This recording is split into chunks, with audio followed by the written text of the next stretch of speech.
Hey everyone, it's Miss Bullholst, and I am here today to share with you the story Why the Sky is Far Away. And before I start, I just wanted to remind you guys about theme because we talked about it at the very beginning of the school year. We've talked about it a little bit here and there since, but in your packet you have the miniature version of this chart that talks about what theme actually is. And this is for parents too, because when adults talk about theme, they usually don't talk about the lesson of a story. How we use it is usually if we're talking about, say, a wedding or a party or a baby shower or something, we might say there's a theme. So if I were to say, have a birthday party for my daughter, I might say, oh, it's a princess theme. Or if I were to throw a, I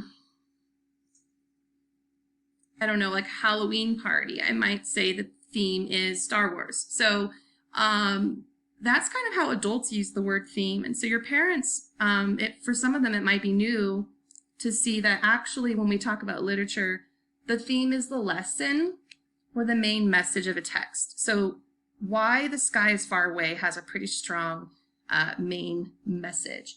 So, sorry, I get this so you guys can see it. One of the things that it mentions on the chart is that you really have to think about what's happening to the characters, how do they react, and what is the lesson that they're actually learning. And then what do we learn when we read the story? How do we connect to it in our real life? So Why the Sky is Far Away takes place in Africa, in Nigeria. So we're looking at stories from other cultures. Here is Nigeria in Northern Africa, actually almost central. And remember that a folk tale is a story that includes some type of moral or lesson, and usually they have magic or talking animals. Folktales will show beliefs from certain cultures as well. Why the Sky is Far Away, a Nigerian folktale, retold by Marci Stillerman and illustrated by Celine Bussereau. In the beginning, the sky was close to the earth, and the people didn't have to work for their food. All they had to do was cut away a piece of sky to eat. It tasted delicious, like meat or corn or honey or anything else they felt like eating. Since they didn't have to hunt for their food, all they did was weave and carve and tell stories all day. When the great King Oba wanted to give a party, his servants would cut pieces of the sky and shape them into wonderful forms, animals, diamonds, leaves, or flowers. But as time went on, the people forgot to appreciate the sky. They took their food for granted, and they became wasteful. They cut far more sky than they needed and threw what they didn't use onto the garbage heap. I wanted to talk about that phrase, taking something for granted. When you take something for granted, it means that it's something that you just expect to have or to happen. You don't really think about it. You don't really feel grateful for it. You just don't even really notice that it's there until it's gone. So that's something that maybe we can make a connection to now, because many of us have taken a lot of things for granted that have been suddenly removed from our lives, like being able to get together with our friends for a party, or eat at a restaurant and sit down. Even just going to school is something that we just all kind of naturally did and expected, and suddenly we don't have it. So when you take something for granted, usually it just means that you may not really feel appreciative for it until it's suddenly missing. The sky became angry because of the waste and the people's ingratitude for his gift. One day the sky grew very dark. The people were frightened. Oba, a voice boomed above the king's palace. "Wasteful one, king of wasteful, ungrateful people. If you continue to waste food, you will have no more of the sky to cut." Oba was terrified. He sent messengers all over his kingdom. "Take only what you need," they warned. "The sky is angry because of your greed. Stop wasting the sky, or there will be trouble." And you can see up here a huge pile of garbage, food waste, and the angry sky. Down here you can see that they are pulling food like corn or chicken, or I think this guy over here has a banana just straight out of the sky. And you can see how low the sky is. For a while, the people were very careful. They cut only what they needed from the sky. They ate all they took.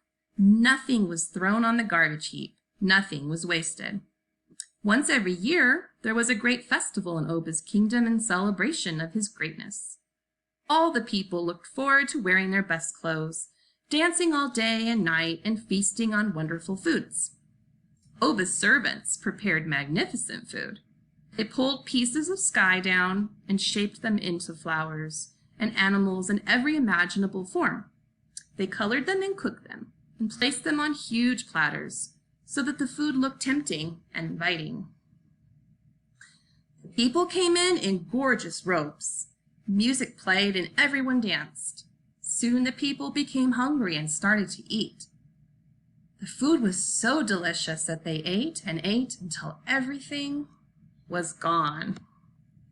So if something is tempting, it means you want it very, very much. You can see here some tempting food. But the people were greedy and wanted more, even though they were no longer hungry. They pulled down great quantities of the sky and gobbled them up. What they couldn't stuff into themselves, they threw on the garbage heap. Greedy and wasteful, they forgot all about the sky's warning. Suddenly, while the festival was still going on, the sky grew ominously dark. Thunder rumbled and roared, and fearsome knives of lightning sliced through the sky. There's our angry sky and our lightning. "People of the earth," the sky boomed, "you are wasteful and greedy. I warned you. I will no longer give you food. You will have to work to eat." Now, if something happens ominously, it means that you know something bad is about to happen. So if you're watching a movie where maybe something scary is about to happen or something bad is about to happen, the music sort of changes and you'll know that something ominously might be happening there. The sky sailed up high above the earth, far out of the reach of the tallest person. Ever since then, no one has been able to reach up and grab a piece of it, and the people must work hard on farms and in factories for their food. So this is a story that teaches us a moral or a lesson, but through a magical tale. The story has been around for hundreds of years. But what I mentioned at the beginning of the story was think about how you could connect this to your real life. Have there been times maybe when you went to the Fandango buffet or the Atlantis buffet, or maybe you were at a party or Thanksgiving, where maybe you just took more than you meant to, right? And then you had some food waste. Or using more than what you need in life. So these are just some things that the story wants to remind us to think about and to use our resources carefully. So even though this story has magic and it's old, it's been around for hundreds of years, it's been told by Nigerians from their grandparents down for many, many generations, it's still a story that we as readers could think about and learn a lesson from. So I hope you enjoyed Why the Sky is Far Away, and I will say bye for now.